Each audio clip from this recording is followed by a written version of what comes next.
Hello दोस्तों, कैसे हैं आप? आई होप आप सभी अच्छे होंगे। दोस्तों आज की इस वीडियो में बात करेंगे ट्रांसफार्मर के ऊपर, ट्रांसफार्मर से जुड़े इंटरव्यू में पूछे जाने वाले टॉप 3 क्वेश्चन के बारे में, जो कि हर इलेक्ट्रिकल इंटरव्यू में जरूर पूछे जाते हैं। तो चलिए दोस्तों बात करते हैं इन टॉप 3 क्वेश्चन की। वो आपसे फर्स्ट क्वेश्चन पूछेंगे कि व्हाट इज ट्रांसफार्मर? ट्रांसफार्मर क्या है? ट्रांसफार्मर एक ऐसा स्टैटिक डिवाइस है। स्टैटिक बोले तो एक जगह स्थिर रहने वाला ऐसा डिवाइस है जो बिना फ्रीक्वेंसी बदले इलेक्ट्रिकल एनर्जी को एक सर्किट से दूसरे सर्किट में ट्रांसफर करने का काम करता है।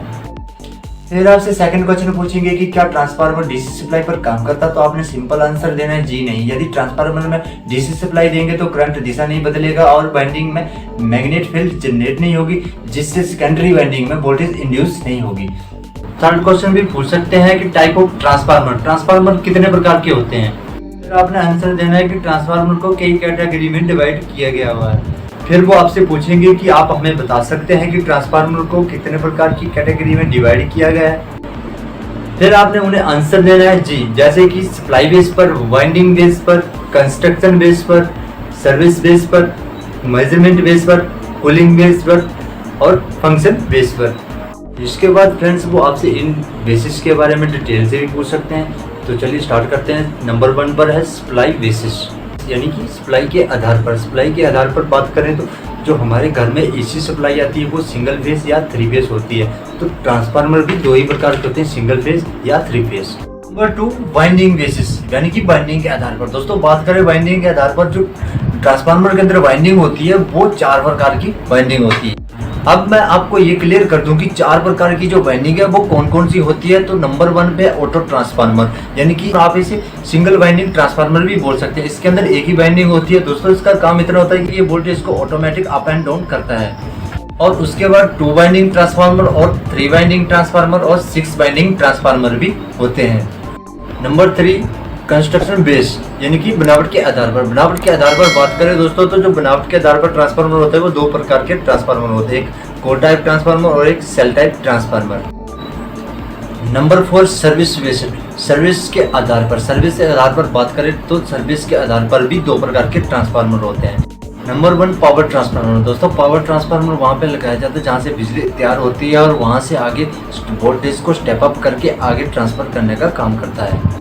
डिस्ट्रीब्यूशन ट्रांसफार्मर, दोस्तों जो हमारे घर में वोल्टेज आती है 220 वोल्टेज या 440 वोल्टेज, तो वो डिस्ट्रीब्यूशन ट्रांसफार्मर के द्वारा ही हमें मिलती है। उसके इनपुट में 11 kV या फिर 33 kV सप्लाई जोड़ देते हैं और हमें वो आउटपुट में 220 वोल्टेज या फिर 440 वोल्टेज आगे प्रोवाइड करता है।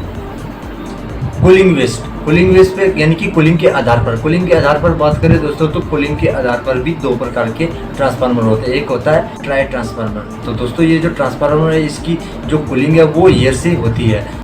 और दूसरा जो है वो ऑयल टाइप ट्रांसफार्मर। दोस्तों आपने देखा होगा ट्रांसफार्मर के ऊपर एक रेडिएटर लगे होते हैं जिससे ऑयल सर्कुलेट होता है और उससे ट्रांसफार्मर कूलिंग में रहता है। मेजरमेंट बेस्ड, मेजरमेंट के आधार पर बात करें दोस्तों तो मेजरमेंट के आधार पर भी 2 प्रकार की ट्रांसफार्मर होती है, एक सिटी और करंट ट्रांसफार्मर और एक पीटी होती है वो पोटेंशियल ट्रांसफार्मर होती है। सिटी का काम दोस्तों इतना होता है कि वो करंट को मेजरमेंट का करने का काम करती है कि हमारे जो इलेक्ट्रिकल सिस्टम है उसमें कितना लोड चल रहा है ये वो मेजरमेंट करती है। पीटी पोटेंशियल ट्रांसफार्मर, इस ट्रांसफार्मर का उपयोग हम वोल्टेज को मेजर करने के लिए यूज करते हैं कि लाइन में कितनी वोल्टेज आ रही है।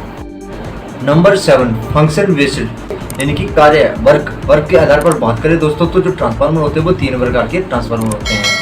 तो नंबर 1 जो है वो step up transformer. Step up transformer दोस्तों प्राइमरी वाइंडिंग में जो वायर लगी होती है वो थोड़ी मोटी लगी होती है और कम उसके जो टर्न है वो कम लगे होते हैं और सेकेंडरी साइड उसकी वायर पतली होती है और उसके जो टर्न है वो थोड़े ज़्यादा होंगे, इसलिए वो स्टेप अप का काम करती है।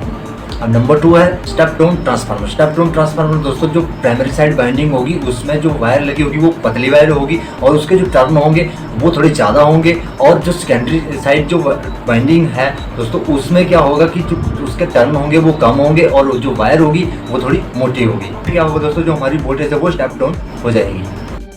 Insulation type transformer, insulation type transformer वो होता है दोस्तों ना तो ये स्टेप अप का काम करता है और ना ही ये स्टेप डाउन का काम करता है। इसकी इनपुट में आप जितनी वोल्टेज दोगे उतनी आपको आउटपुट में दे देगा, लेकिन दोस्तों कभी इनपुट में वोल्टेज ज़्यादा होगी तो ये आपको आउटपुट में वोल्टेज ज़्यादा नहीं देगा, ये आपको बिल्कुल स्मूथ वोल्टेज देगा। उम्मीद है दोस्तों आपको इस वीडियो से कुछ बेहतरीन जानकारी मिली होगी। अगर वीडियो अच्छा लगा तो वीडियो को लाइक कर दीजिएगा।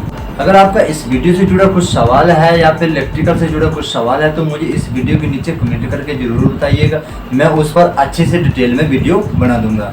तो दोस्तों आज के लिए बस इतना ही, मिलते हैं नेक्स्ट वीडियो में।